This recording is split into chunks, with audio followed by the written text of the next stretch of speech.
معزز ناظرین و سامعین، یہ ماہ جمادی الثانی ہے اور ماہ جمادی الثانی کی نسبت خلیفہ اول یار غار مصطفیٰ اور صاحب مزار مصطفیٰ صلی اللہ علیہ وآلہ وسلم حضرت ابو بکر الصدیق رضی اللہ تعالی عنہ سے ہے۔ اس لیے آج کے پروگرام کے اختتام پر ہم حضرت ابو بکر الصدیق رضی اللہ تعالی عنہ کی بارگاہ اقدس میں اپنا ہدیہ عقیدت پیش کرتے ہوئے سلام کی طرف آئیں گے۔ سامعین، اگر آقا علیہ الصلوۃ والسلام کے صحابہ کرام کو دیکھیں، ہر صحابی شان والا ہے، ہر صحابی عظمت اور مقام والا ہے، لیکن حضرت ابو بکر الصدیق رضی اللہ تعالی عنہ کو کئی اعتبارات سے منفرد شان حاصل ہے۔ ان میں سے اگر میں ذکر کروں تو حضرت ابو بکر الصدیق رضی اللہ تعالیٰ عنہ وہ عظیم صحابی ہیں کہ جن کی 4 نسلوں کو شرف صحابیت نصیب ہوا ہے۔ سبحان اللہ، سبحان اللہ، کیا بات۔ پھر اگر صحابہ کرام میں دیکھیں تو جیسا میں نے عرض کیا کہ ہر صحابی کا ایک الگ مقام ہے، مرتبہ ہے، انفرادیت ہے۔ صحابہ کرام کی تعداد کو اگر دیکھیں تو کم و بیش 1,14,000 یا 1,24,000 یا 1,80,000 تک کے قریب کا ہمیں فگر ملتا ہے۔ لیکن جمیع صحابہ کرام کو اگر دیکھیں گے، کسی صحابی کا تعارف صحابیت خود میرے آقا علیہ الصلوۃ والسلام نے کروایا، کسی صحابی کا تعارف صحابیت دیگر صحابہ نے کروایا، کسی کو تابعین نے بتایا کہ یہ صحابی ہیں، اور ہمیں بعض صحابہ کے حوالے سے کتب سے تاریخ سے ہمیں پتہ چلا، لیکن تاریخ صحابہ میں صرف ایک یہ صحابی حضرت ابو بکر الصدیق رضی اللہ تعالی عنہ ایسے ہیں کہ جن کو صحابی خود اللہ نے فرمایا ہے۔ سبحان اللہ، سبحان اللہ۔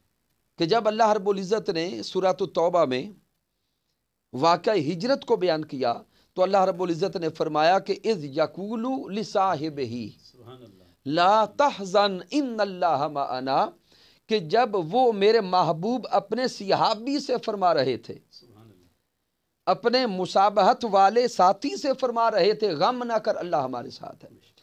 تو حضرت ابو بکر الصدیق کی صحابیت پر سند کے طور پہ اللہ کا کلام پیش ہوتا ہے، اور اللہ رب العزت خود حضرت ابو بکر الصدیق کی صحابیت کو بیان فرماتا ہے۔ تو سوچیں کہ جس کی صحابیت کا اعلان خود اللہ کر رہا ہو، پھر اس کا مقام اور مرتبہ کیا ہوگا۔ بہت بہت۔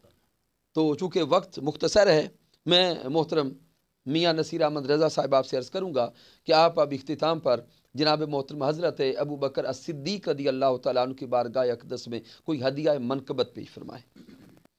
صدیق جس نو کہندے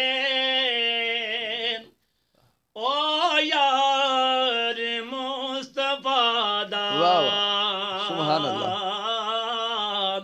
صدیق جس نو کہندے او یار مصطفیٰ دا،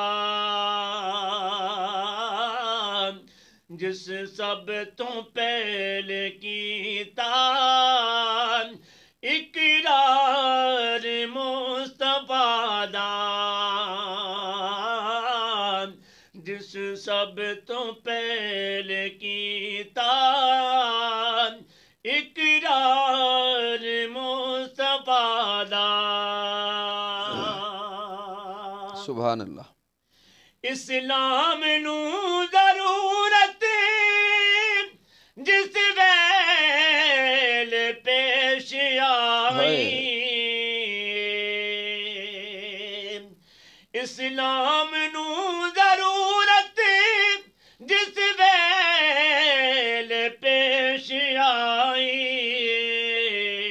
ہر چیز لے کے آیا حبدار مصطفیٰ دا، ہر چیز لے کے آیا خوبدار مصطفیٰ دا جس سب تو پہلے کیتا اقرار مصطفیٰ دا سبحان اللہ پوچھیا سی کہ صحابی کہ دسو پسند کیے پوچھیا سی کہ صحابی کہ دسو پسند کیے فرمایا صدیق اکبر دیدار مصطفیٰ دا فرمایا صدیق اکبر دیدار مصطفیٰ دا جس سب تو پہلے کیتا اقرار مصطفیٰ دا صدیق جس نو کہندے او یار مصطفیٰ دا سبحان اللہ سبحان اللہ